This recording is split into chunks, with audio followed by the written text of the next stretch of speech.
অতুল বৰা আৰু কেশৱ মহন্তইহে কেৱল মানে বিজেপিৰ লগত থাকি কেৱল সুবিধা যিকোন সুবিধা লাভ কৰিছে তাকো বহুত বেছি পাৱাৰ দিয়া নাই ডাঙৰ ডাঙৰ ঠিকাবিলাক সব মানে হিমন্ত বিশ্ব শৰ্মাই ঠিকাদাৰবিলাকক দিয়ে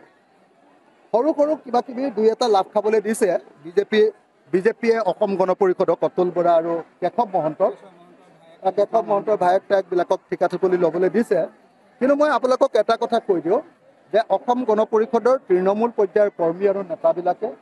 এইবাৰ অসম গণ পৰিষদক ইমান আত্মসমৰ্পণ কৰিবলৈ অনুমতি নিদিব অকল অতুল বৰা আৰু অকল কেশৱ মহন্তৰ কথা মতে অসম গণ পৰিষদটোক বিজেপিৰ ওচৰত বিক্ৰী কৰিবলৈ নিদিব আৰু সেইকাৰণে মই ভাবোঁ যে আগন্তুক সময়ত 2026 চনত অসমৰ ৰাজনীতি একদম উলট পালট হৈ যাব পাৰে গোটেই আমাৰ আঞ্চলিক দলবিলাক আমি একলগ হৈ যোৱাৰ চান্স আছে যিদিনাই অসম গণ পৰিষদে বিজেপিৰ পৰা ওলাই আহিব যিদিনাই তেওঁলোকে ক'ব যে আমি কাক সমৰ্থন নকৰোঁ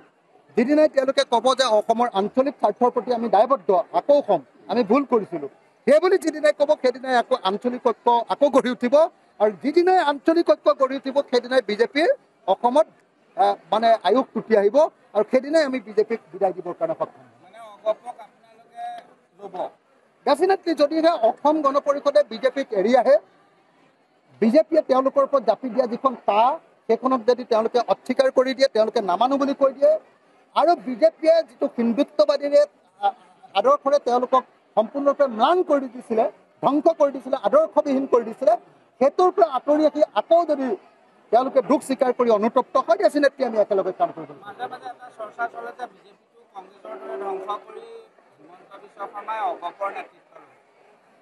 মই ভাবোঁ যে হিমন্ত বিশ্ব শৰ্মা কাৰো মানুহ নহয়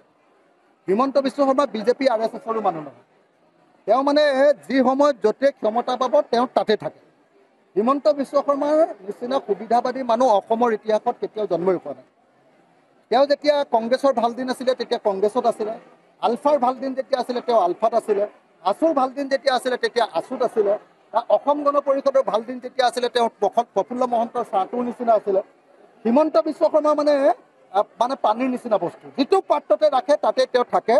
আৰু এইবাৰ যদি বিজেপি আৰু RSSৰ অৱস্থা বেয়া দেখে হিমন্ত বিশ্ব শৰ্মাৰ পাল্টি মাৰি দিবৰ কাৰণে 1 ছেকেণ্ডো নালাগে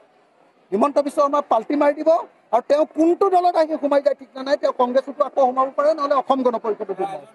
যিকোনো খবৰৰ বাবে যোগাযোগ কৰক 7099017330 লগতে 7099017110 নম্বৰত